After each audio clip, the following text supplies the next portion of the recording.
Hey guys, Justin with Shock Therapy, and we're here to show you how to install a billet race rack on a Polaris Turbo S. This race rack will tighten up the whole steering system in your Turbo S and give you instant response without having any breakage issues in the future. This race rack is made out of the highest quality aluminum and hardened steel components that you can buy. It's also completely rebuildable in the future. No matter how you drive, this rack will outlast your car. The installation of this race rack should take between 2 and 3 hours, so let's go ahead and turn this over to Mitch so he can show us how to put it in. What's going on, guys? Welcome back. It's Mitch. We're here yet again for another install video. We got a good one for you today, guys. The install of the race rack on the RZR Turbo S. Step 1 is to remove all the shocks from the front of the car. Jack the car up until the tires are just off the ground. Always use jack stands for safety. Remove the front wheels and tires, and remove the shocks completely from the vehicle. Don't forget to unplug the factory loom. Make sure you mark the shocks correctly because they are side specific and cannot be mounted on the opposite side.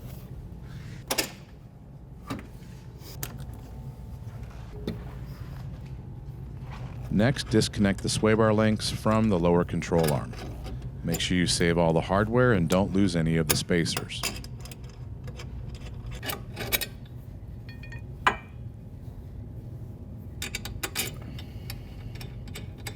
Raise the control arms up on jack stands so that they are approximately at ride height.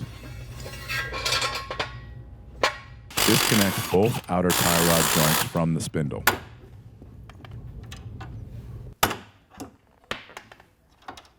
With the outer tie rod joint removed from the spindle, you can now unthread the tie rod from the rack.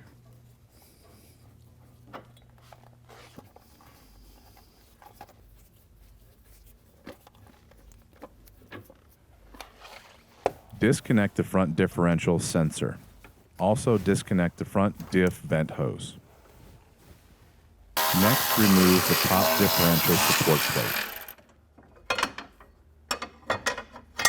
Now, disconnect the hardware that holds the upper differential mount to the chassis.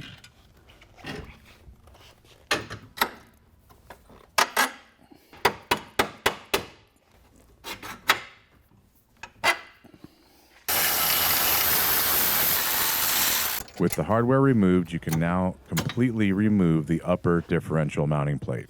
Remove the differential mounting plate on the opposite side. Next, remove the factory pinch bolt for the steering shaft to the rack. Now, remove the hardware that holds the factory rack through the rack mount.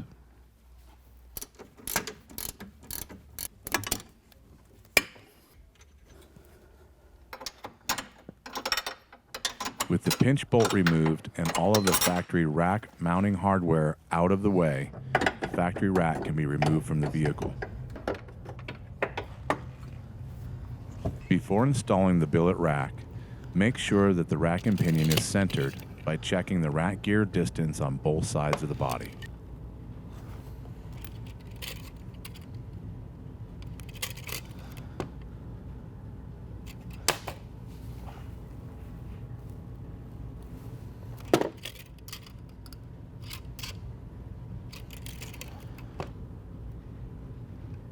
It's also a good idea to center the steering wheel in the car. If you don't have someone that can hold this in place, then use some bungee cords to hold it centered while you install the rack. Slide the rack in place by first pushing it through the U-joint and pinch bolt. This is the area that must remain centered with the steering wheel. With the rack in place, you can start to install the new hardware which will attach it to the rack mount. Some of the hardware is very close to the front differential. It's easy to use a pry bar to move the differential side to side or up and down to allow extra clearance for this hardware. It's a good idea to use blue Loctite on all rack hardware. So the lower bolts on the rack go forward, the shorter bolts on the top go back towards the car.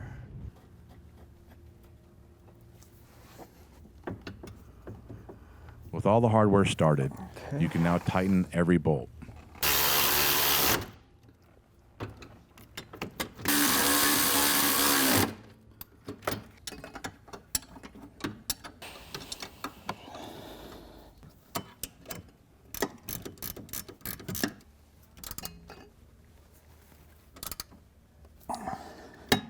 last, install the factory pinch nut on the lower U-joint. Top nut on. With everything tight, you can cycle the system back and forth to make sure you have no clearance problems in the chassis. Perfect. You can now reinstall both upper differential frame mounts. Oh yeah.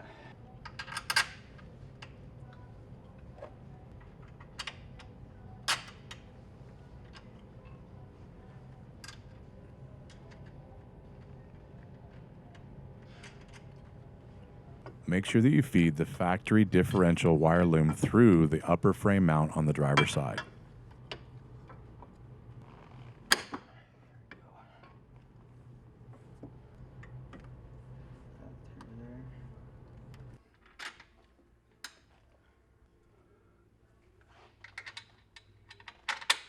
Install the top support plate for the differential.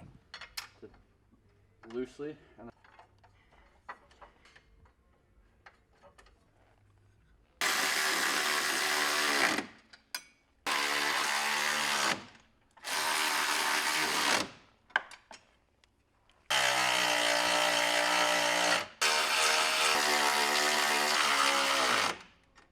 Cool guys, so a little bonus tip, when you're going to put the main diff bolt through the cage to hold it up, use something, pry bar, screwdriver, maybe something with a protective end on it or something like that to pry the diff up so you can actually line the bolt up with the cage to push everything through.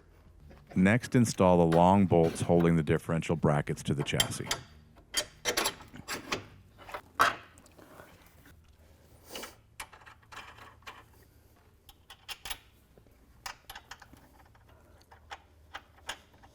All right guys, so in this part of the installation, it's probably recommended to have another person hold the other side of that long bolt that I just showed you that we put through the diff. If you go to impact one side, you're just gonna spin the whole thing. So we're gonna have Brandon come on in, give me a hand, and we'll get her done. Do the one that's closest to the firewall first.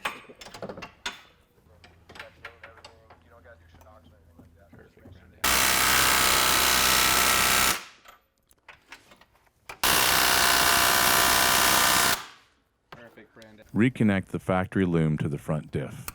Also reconnect the breather line to the diff. Next, install the sway bar links to the sway bar.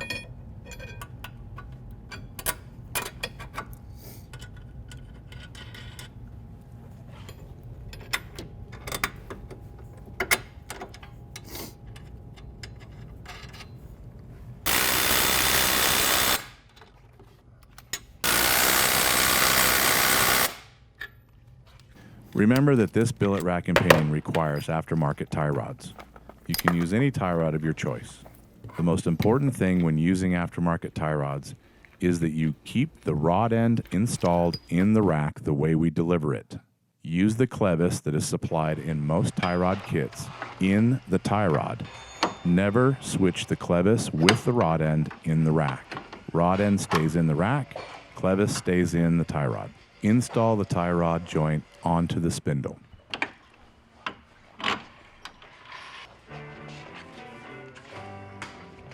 Install the opposite tie rod.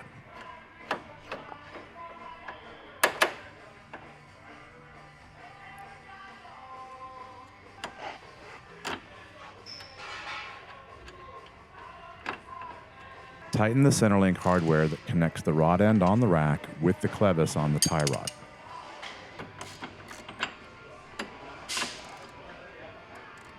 Tighten the outer joints on the spindle. Install the front shocks, maintaining the correct sides.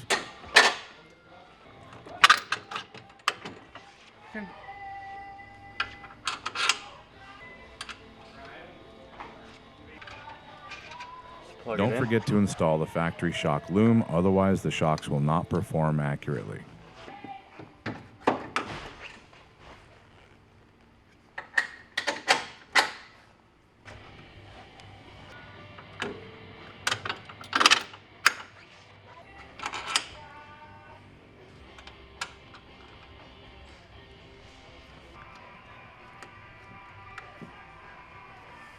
At this point, make sure that you tighten the jam nuts on the rack and pinion that hold the rod end in place.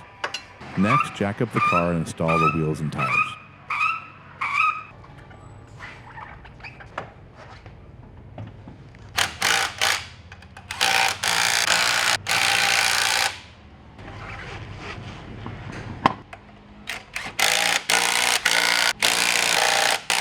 Now remove the jack stands and lower the car back on the ground. If you have limit straps on your car, you will need to turn the car on, or at least the ignition, to cycle the suspension and settle it.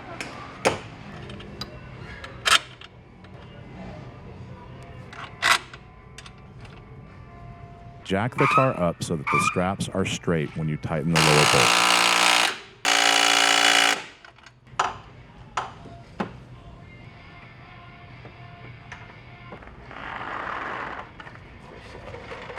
Turn the ignition on once again and settle the car by turning it back and forth.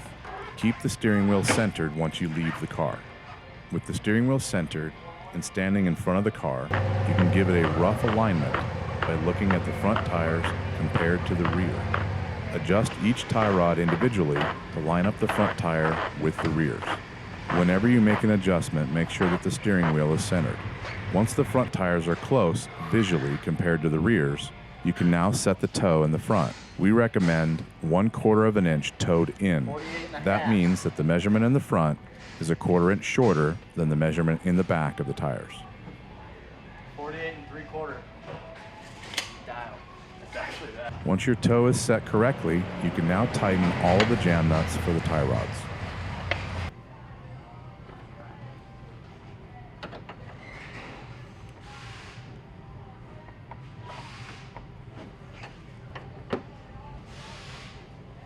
With the jam nuts tightened, you can now slide the rack boot over the inner joints. The inner joint should be approximately in the center of the boot. You should have about 3 bellows outside and 3 bellows inside of that inner joint. Take your time when sliding the boot over the rack body. Once it's over the body lip, use a zip tie to keep it in place.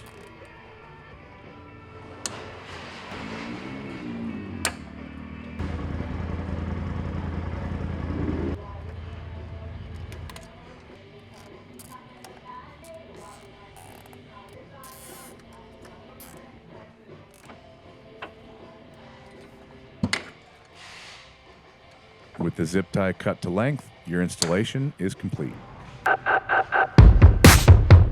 Mitch, thank you so much for showing us how to put that rack in. It's a little bit more complicated than a normal XP. We hope that your installation went just as easy as Mitch made it look on this video. Keep in mind that this race rack needs to be greased every 300 to 500 miles. Failure to grease the rack over time can cause it to run dry and prematurely wear. Another thing that we want you to watch is the wear of the boots on the end of the rack.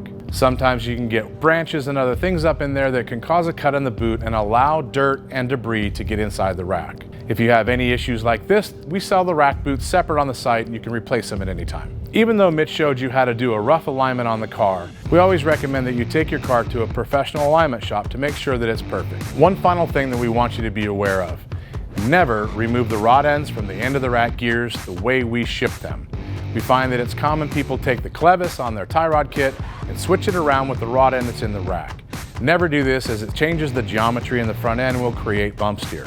As I mentioned before, all the components for this rack are available separately on our website at shocktherapist.com, or if you have any questions on this or any other products, contact us at 623-217-4959.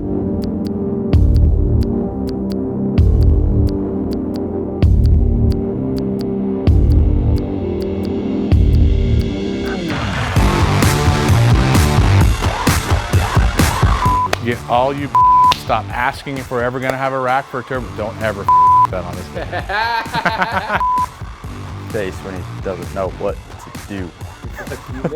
That's my focus face. Hey guys, Justin with Shock Therapy, and we're here to show you how to install a billet race rack on a Polaris Turbo S. Nailed the first sentence. It's a good sign. Act like Sean. What's up, guys? Welcome back. No, hang on. I forget what I said now. This race rack should help you with longevity. This race rack will last, not prevent you from breaking, blah, blah, blah. What's up, guys? Welcome back. It's Mitch again. We're here. We're going to show you how to install the race rack on the Turbo S. No, dude, see, I say it once and I forget it. It's also completely rebuildable in the future, so it can outlast your car. So no matter what no matter what kind of abuse, no matter what type of driving style you have, this rack will technically outlast the time. No. Remove with the wheels. Remove at the wheels. This wheel is black nut. Chase, the boot install is very last, okay? Don't forget it. won't forget. Mental note. Thank you. Got a price? Yeah. Or if you have any questions on this or any other products, contact us at 623-261-35. No, that's my wife.